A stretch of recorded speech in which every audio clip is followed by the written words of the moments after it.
$60 million. Drained in real time. Thousands of people watching every transaction scroll past on their screens.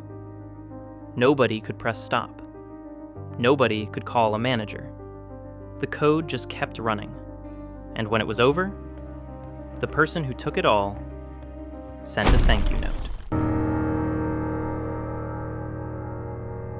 Okay, before we get into what happened, you need to understand one idea: a smart contract.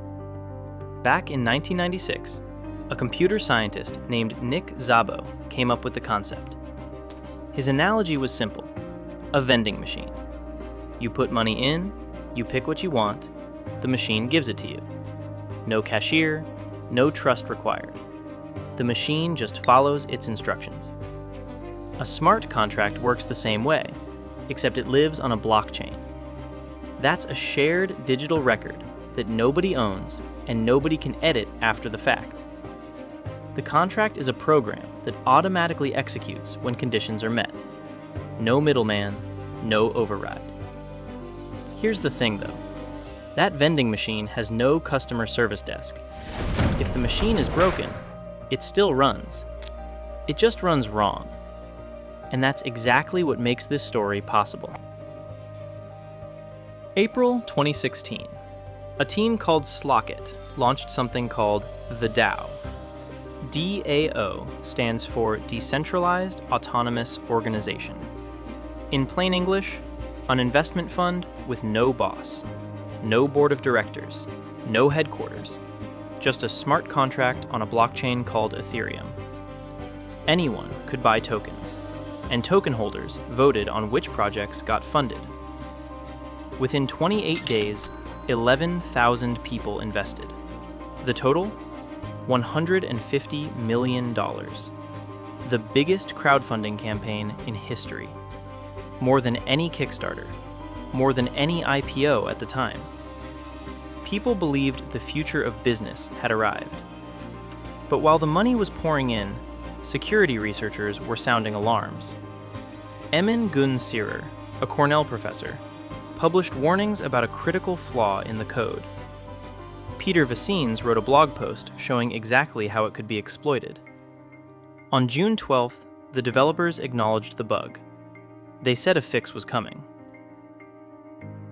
5 days later, at 3:34 in the morning, someone used that exact flaw to start draining the fund. And the worst part? Everyone could see it happening, in real time, on the blockchain. And there was nothing they could do. Here's how the attack worked. Imagine an ATM. You ask to withdraw $100. The machine hands you the cash. But before it updates your balance, you ask again, and again, and again. Each time, it checks your old balance, sees you still have money, and hands over another 100. That's called a reentrancy attack. And that's what someone did to the DAO. Except instead of $100, it was millions. Over and over. 3.6 million ETH drained before anyone could react. Within hours, Ethereum's price crashed. $21.50 down to under $10. A 40% drop in a single day. The entire market was in freefall. Vitalik Buterin, Ethereum's creator, went public immediately. Quote, "Ethereum itself is perfectly safe." The DAO was not. But here's where it gets wild. A group of developers, calling themselves the Robinhood Group, decided to fight back. Their plan? Use the exact same exploit, the same bug. They raced the attacker to drain the remaining funds before the attacker could get to them. They pulled 7.2 million ETH out of vulnerable wallets, $208 million, rescued using the same hack. Now everyone was staring at the same clock. The stolen ETH was locked in what's called a child DAO, a holding contract with a built-in 28-day waiting period. For 28 days, nobody could touch it. Not the attacker, not the community. The question was simple. What happens on day 29? Then the attacker or someone claiming to be the attacker, published an open letter. And it's one of the most audacious things ever written in the history of finance. Quote, "I have carefully examined the code of the DAO and decided to participate after finding the feature where splitting is rewarded with additional Ether. I have rightfully claimed 3.6 million Ether and would like to thank the DAO for this reward." Read that again. Rightfully claimed. A feature. The attacker wasn't apologizing. They were arguing that the code worked exactly as written. And here's the uncomfortable truth. The DAO's own terms of service said, quote, "The smart contract code governs and supersedes any public statements." The code was the contract. When the code and the description disagreed, the code won. The attacker went further. They offered miners a bribe, 1 million ETH plus 100 Bitcoin, to refuse any attempts to reverse the transactions. Meanwhile, the Ethereum Foundation held a vote. 97% voted to roll back the blockchain and return the stolen funds. But only 5.5% of all ETH holders actually voted, and the vote was open for less than 24 hours. Should 5% of a community decide the fate of $150 million? July 20th, 2016. Block number 1,920,000. The Ethereum blockchain forked.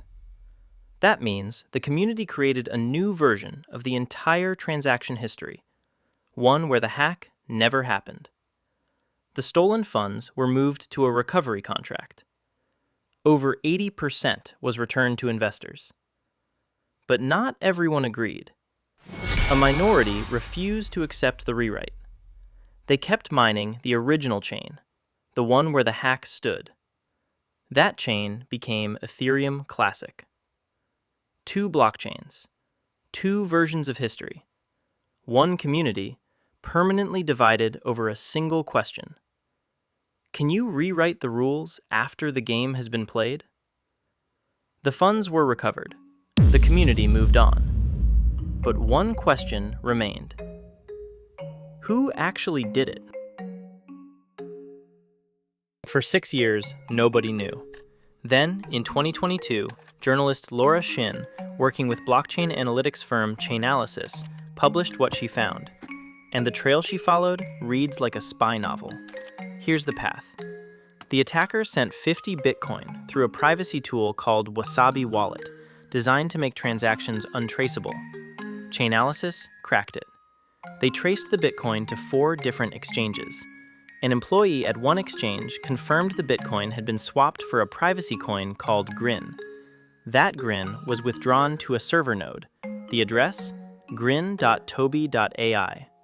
Same IP hosted other nodes, ln.toby.ai, and a node literally named 10x. 10x, a crypto company that raised $80 million in its own fundraise. Its CEO, Toby Hennish, a programmer who had been in contact with the DAO's developers about vulnerabilities in the code before the hack. When confronted, Hennish denied it, called the claims factually inaccurate. No charges have ever been filed. The DAO wasn't the last. In 2017, the Parity wallet, $280 million frozen forever because one user accidentally triggered a self-destruct function. 2022, the Wormhole Bridge, $324 million minted from thin air. Same year, the Ronin Bridge, $625 million stolen by North Korean hackers. Every single one of these exploits shares the same core problem. The code did exactly what it was told to do. The instructions were just wrong. The DAO hack created an entire industry, smart contract auditing. Almost $1 billion market today, projected to hit $7 billion by 2033. But here's the problem. In 2025, 70% of major exploits hit contracts that had already been professionally audited. $3.35 billion stolen last year alone. The industry built to prevent the next DAO hack hasn't prevented the next DAO hack. And here's what connects all of this to you. Contracts, whether they're written in code or in English, do exactly what they say. Not what you think they say, not what you intended. Your vendor agreements, your SaaS subscriptions, your auto renewals, they all have clauses buried in the fine print. And just like the DAO, they execute as written. Pact Alert tracks every obligation in your contracts, so nothing slips through. Because the DAO lost $60 million when nobody read the fine print. What's hiding in yours?